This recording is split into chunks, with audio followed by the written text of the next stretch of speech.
Let's get into more Eagles and Sixers conversation here. We have Marcus Hayes, Philadelphia Daily News sports columnist. You can follow him on Twitter at InkStainDretch. The man is fearless of nobody on Twitter, and we're glad to have him on the show today. Marcus, how you doing this afternoon?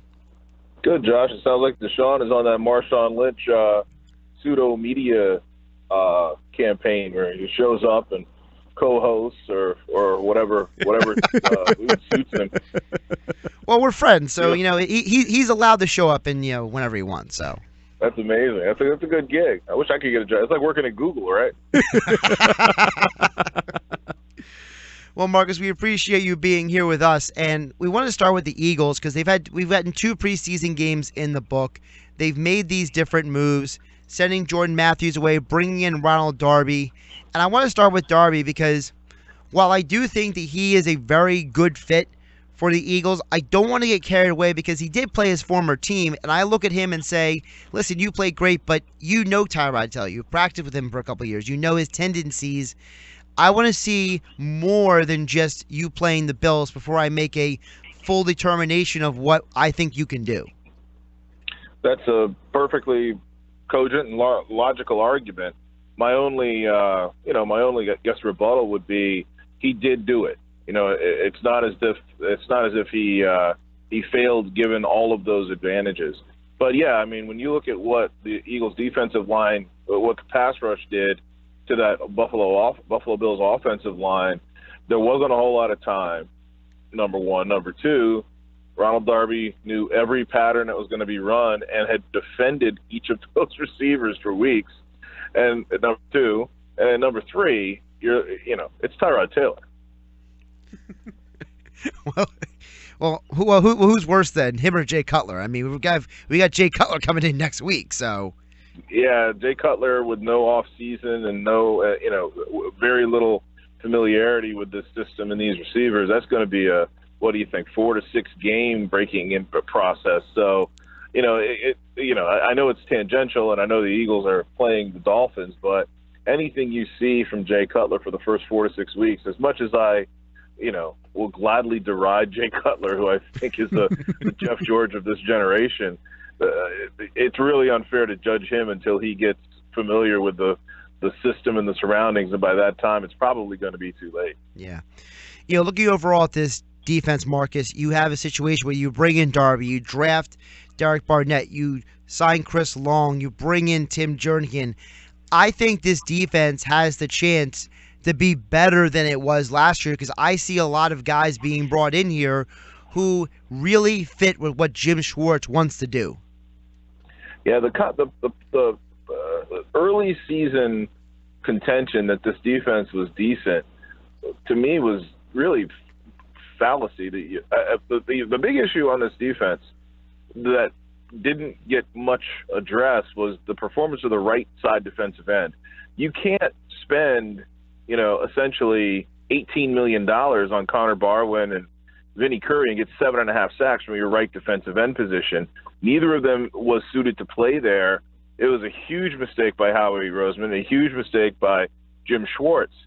So, and I'm getting to your point, that the cornerback situation was not addressed last. The best cornerback they had last year was Ron Brooks, and it wasn't really close, and he only played 5 games and a quarter. Once he left, once he was gone, and Malcolm Jenkins had to drop down from safety and play slot or play nickel corner, the defense was fragile to begin with, and it collapsed after that by all intents and purposes. So if the defense wasn't improved, then Howie Roseman should be fired tomorrow.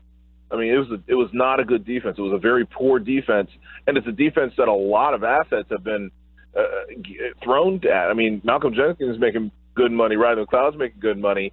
Michael Hendricks is making good money, and he's underutilized. And of course, Fletcher Cox is a $100 million man, and Brandon Graham, I think, is on a $40 million contract. Vinny Curry's making $47 million. This defense has to be elite, making that sort of money. Marcus, Dashawn, I want to switch to the offensive side of the football.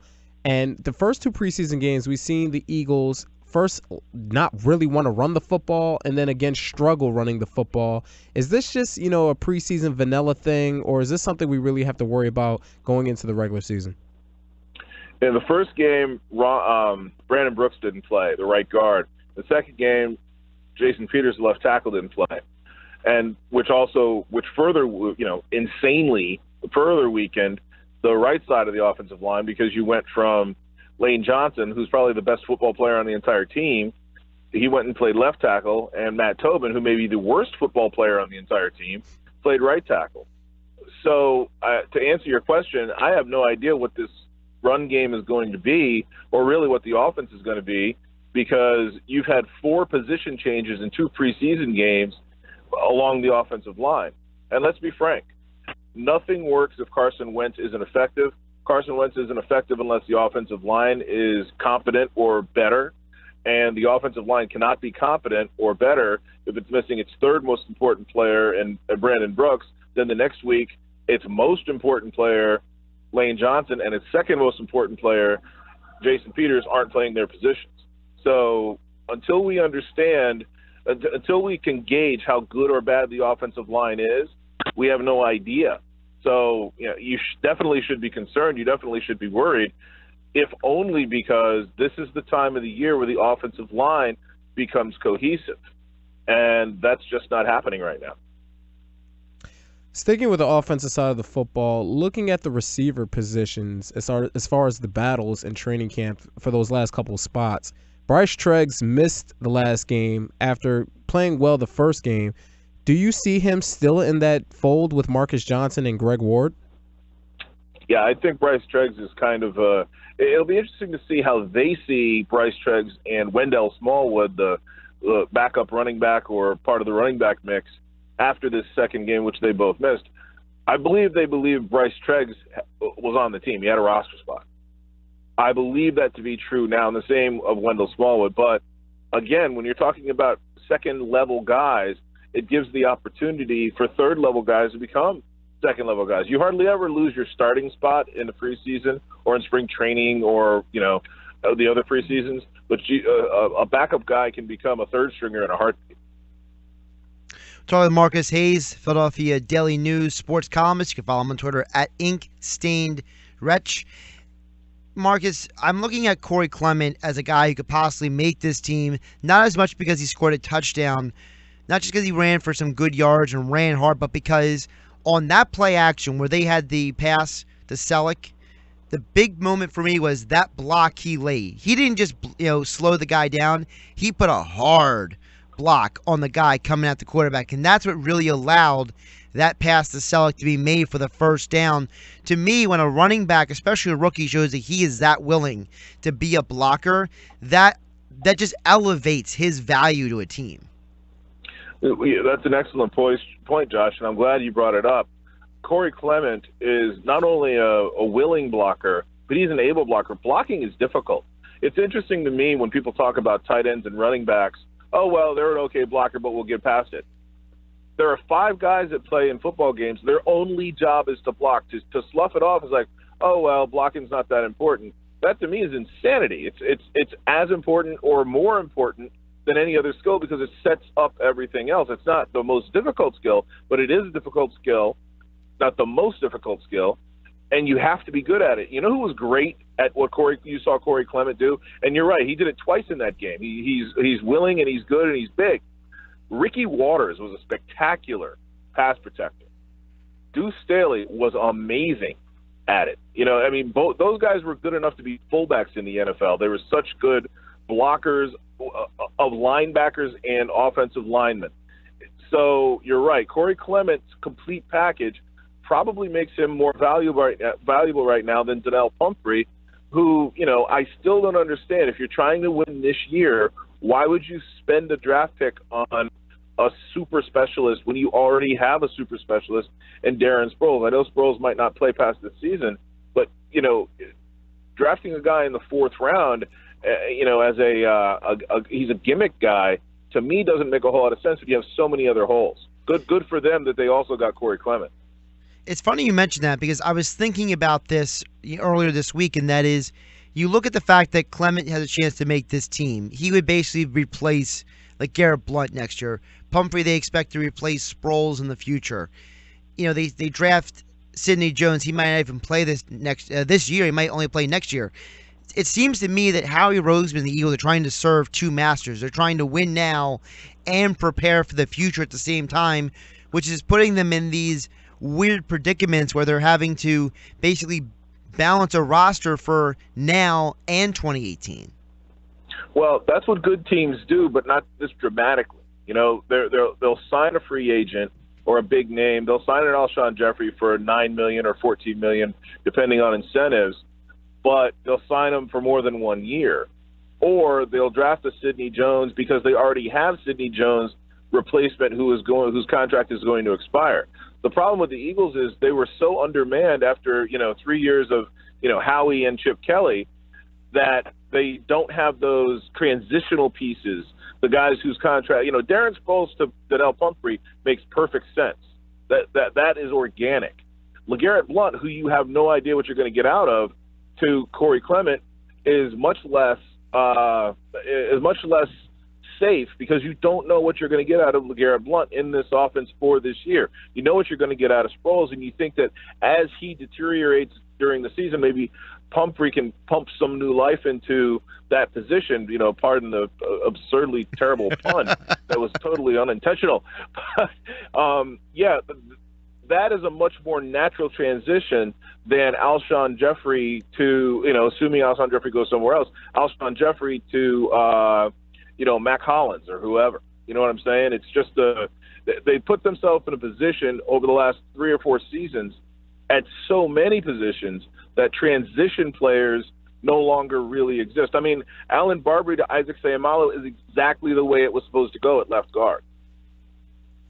Marcus, transitioning over to the Sixers, because I was thinking about this week, and I had Bobby Marks on earlier in the week, and I asked him the same question I want to present to you, which is, so Joel Embiid, he is eligible for a contract extension before October 16th.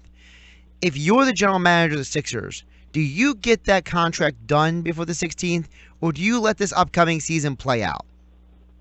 I don't think you have a choice. I mean, you've clearly... obviously you cut bait on Nerlens Noel because you had Joel Embiid. And you have tried to trade Jahlil Okafor because you have Joel Embiid. Neither of those guys, after like 5 or 6 games last year, neither of those guys could honestly be considered insurance to Joel Embiid. They were all in on Joel Embiid. Not only because he was showing himself to be maybe an unprecedented talent given his size, strength, and perimeter skill and ball handling ability, but also because they allowed him to hijack the franchise. He said in no uncertain terms, the most important person in this franchise is me. I am the process. Everything goes through me. The coach goes through me, the general manager goes through me, and I've diminished all my teammates. Okay? I am the most important entity here. I don't necessarily have a problem with that because honestly, that's what LeBron James has done. It's what Michael Jordan did. It's what happens on NBA teams when the player can back it up, it works. I'm not certain that it's the best way for anyone to go, especially when they've never played a game in Joel's case, and now that he's only played 31. But you don't have a choice. You have to. The fact that we're talking about it seems ridiculous because they're all in on Joel Embiid, healthy or unhealthy. And it's a contract, it's an albatross, it'll be around their neck if he never plays more than 50 or 60 games a season. Maybe he's worth that to them with only 50 or 60 games a season. Who knows?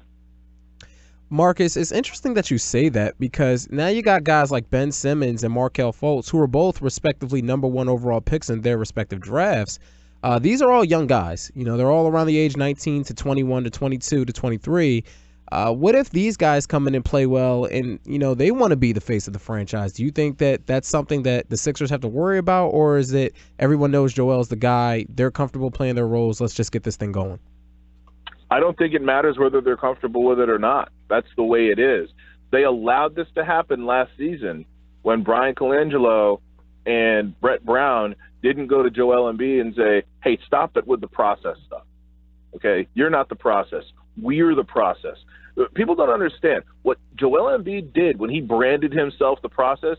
was he made himself more important than the coach, than the general manager. He said, it's me. They're part of the process, too. Even Colangelo, even though he's not Sam Hinkie, he's part of the quote-unquote process because he's got to figure out what to do with all these assets that Sam Hinkie gave him. And the most important person in the process to date has been Brett Brown, without question. The things that he's done with Joel Embiid, Nerlens Noel, and Dario Saric, they're genius coaching. I don't know if he's a great strategist. I think he's okay. So far, so good.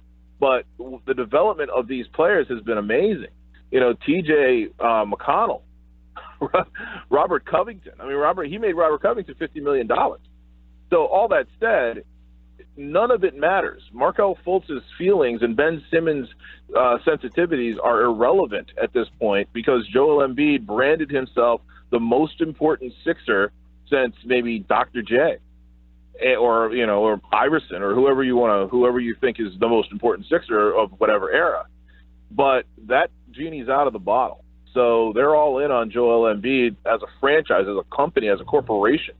And so if Markelle Fultz doesn't like it, you know, Jerry Stackhouse didn't like it, and he was gone. You know, he didn't like playing with Allen Iverson. Larry Hughes, gone. So guess where you're going if you're Markelle Fultz and you don't like what Joel Embiid's about. Two-part question now. Next year, do you expect Joel Embiid to play back-to-backs, to play more minutes now that he's coming off of those injuries? Or do you expect the same status quo with him and even Ben Simmons, who is coming off of a year of not playing? I don't expect either one of them to play more than 60 games, and I don't expect either one of them to play more than 30 minutes in any given game. Marcus, wrapping up here, I want to ask you a quick Phillies question, and that is, you look at the Phillies, we know they're struggling. It's been a rough year. Hoskins is finally up. And I think we spent so much time talking about Hoskins and Crawford that I feel like Nick Williams has really gotten overlooked. This guy has really been hitting well for the Phillies, and I don't like the fact that, you know, a lot of people in the fan base and a lot of people, when I, you know, turn on different shows, you know, they're so focused on Hoskins and Crawford, they forget that this kid, Nick Williams, he's actually pretty good too. Well, it's you know, this is maybe a clumsy comparison, but it's timely. What the Trump administration has done over the past few months is so hard to digest, to get your head around, that you're like, oh yeah, what about that? And oh yeah, what about that? The Phillies have so many prospects with so much promise who are fulfilling that promise. It's hard for a typical fan to sort of give the correct amount of attention or the appropriate amount of respect to all of them at once. And Nick Williams wasn't a name that was trumpeted much before the season, in part because Nick Williams didn't have a great season last year. He had a better first couple of months this season, and he was ready. You know, he's got 800 AAA at bats. You know, he was the darling of the system for a long time.